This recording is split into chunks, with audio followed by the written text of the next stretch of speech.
Dilution happens.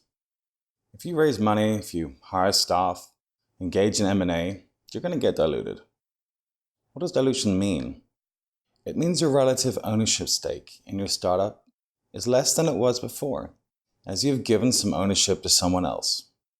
Note that typically everyone gets diluted equally, unless they have special rights. The earlier someone joins or invests in a company, the more they get diluted. This means you, the founders of your company, and the first owners are going to take the most dilution. ESOPs aren't free, to be clear.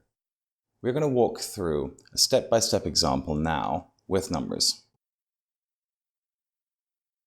To understand how investment rounds and ESOPs affect your ownership, let's create a scenario where you start with 100% ownership, then hire some staff, raise a seed, Series A and Series B, and create 2 ESOP pools which are targeted at 10% post-raise. At each stage, you can see how your ownership decreases from 100% to 41%. In the bonus section of this course is the Excel model that I'm about to show you. Feel free to open it up and play with it. I'm going to do a screen share now and show you it working as I explain how the steps work for dilution. Cool? Let's do this. Okay guys, so we've opened up the model. It begins. You start up and you own 100% in common founder stock. You can see that here, the founder is you. This is going to be where you dilute. Next, you need to add some great engineers to your team to get that product market fit you've been looking for and be in a position to do your seed round. Typically, you're going to give maybe 5 to 10% of your company to these early star-eyed staff. This can be done in options, but often you'll just use founder stock because it's really early on, hence early staff.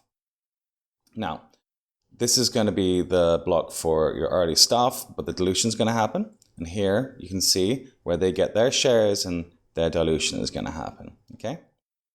So up here, we're making the dilution or the grant that you're giving them 10%. This goes here. The result is you own 90% of the company because you gave away 10%, and your engineers own 10%. This all adds up to 100%. You haven't created an ESOP yet. That's going to be in here where you can see the total amount. So, great, you kicked ass, you got some traction, it's time to go raise your seed round. You give yourself 6 months to get the round done, but it only takes you 4 months. You find and settle on a nice seed stage fund. You know these seed stage investors are going to require 10 to 25% of your startup to make their business model work. Fortunately, they love you. And with some savvy negotiation on your part, they invest for only 10% equity. The end result is that you own 81%. Your engineers now have 9%, and the investors have their 10%. How does that math work? Well, you times the holding you had before by the ownership position of the new investors. So you see, the new investors are taking 10%, so you times that less the amount that they're taking, and that gets you down to 81%. We'll do the same thing for the staff. They're getting diluted by 10%. They had 10, now they have 9. The investors aren't getting diluted because they've just entered your cap table. Now, you can see the whole thing adds up to 100%. Simple, right? Fab. The seed helped you scale up. Now it's time to put some fuel in the fire. Now it's that fabled Series A stage. Things looking up, and you've beaten the odds to get here. You had 18 months runway with your seed, and you planned after 12 months to start raising to get a full year of execution and 6 months to get the next round done. Your seed investors introduce you to Blue Shirt Capital, who do Series A and beyond. They like you. Blue Shirt negotiate for 20% of your company and demand a 20% ESOP post-raise. You don't like this? You show them your hiring plan and negotiate them down. They now require a smaller ESOP of 10%. The value of that ESOP is taken out of the pre-money valuation, which means that dilution from the option pool is taken before the VC investment, and your effective pre-money valuation is therefore lower than what you thought. But hey, you need the cash. Before we look at the Series A math, let's look at what needs to happen with the first ESOP you're going to have to make. Let's deal with ESOP number 1. The investors want a 10% pool post-Series A. You can see that here. But you are not diluted 10%. You are diluted 12.5%. What the fuck, right? Why? When the 10% option pool is set up, everyone is diluted 12.5% because the option pool has to be 10% after the investment. So it's 12.5% before. We input that up right here.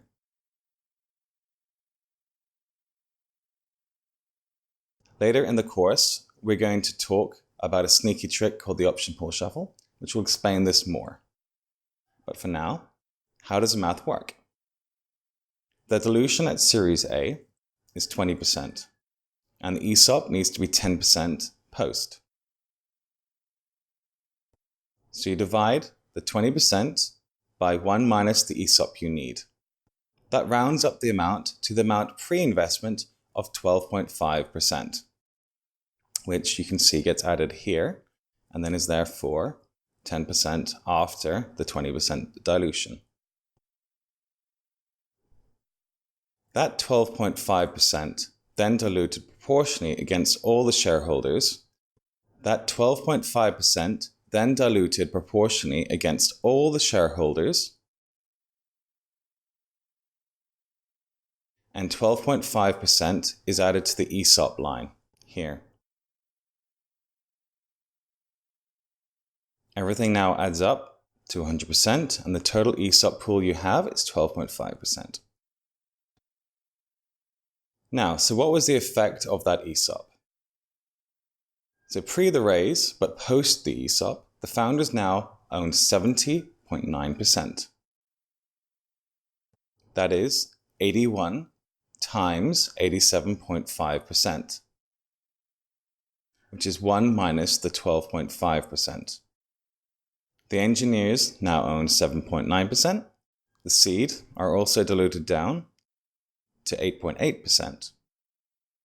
Now let's look what happens with the math for Series A. When the Series A investment closes, everyone is getting diluted 20% other than Blue Shirt Capital, who are just getting on your cap table now. So the founders now own 56.7%, which is 70.9% times by 80%, which is 1 minus the 20%. The engineers now own 6.3%. The seed investors own 7%. And Blue Shirt have now joined the cap table with 20%. And there is a post-raise ESOP of 10%. This all adds up to 100% again. Cool. Now you can see the post-dilution ESOP is 10% here in total. Whoop whoop! You made it to Series B, the promised land. You're clearly doing something right. Blue Shirt introduced you to Kakiko, who decide to do your whole Series B for 25% of your company, and you need to top up the ESOP pool to keep it at 10%. Again, that's post. Now, the math here is a little bit more funky in how you calculate the ESOP and the dilution. Otherwise, everything is the same math as before. Note, this model assumes that you do not issue any shares to staff to make it easier to follow. In the real world, your unissued ESOP would be far smaller, so your dilution to top up the ESOP will be larger. Do you understand? Let's start with how dilution is calculated. The goal is to have 10% post-investment, which is this number here, or after we've calculated, ends up as 10% here too. But this time, you already have ESOP left, since we created it, and it wasn't allocated. That amount before investment is 10% too, but it needs to get diluted. You can see that happens here as it gets smaller. So let's look for the formula of how this dilution is going to happen. You gross up the 10% ESOP you need post-raise by dividing it by 1 less the 25% investor stake. Then you deduct the ESOP you already have, which is 10%. Now, since the ESOP top-up is going to dilute you before the investment, you also need to gross up the top-up amount by 10%. So dilution is not what you would expect at 3.33, but 3.67%. Now, all the shareholders are going to get diluted by 3.67%, including your Series A guys before. You can see that the first original ESOP is now 9.6%. I have added a line for ESOP number 2, which splits out the top-up amount. That is 3.7%. If you look at the total ESOP line here, you can see that the total ESOP pre-raise equals 13.33%. Now let's look at the Series B math. All the math is the same as we've done before. You just dilute everyone by 25%.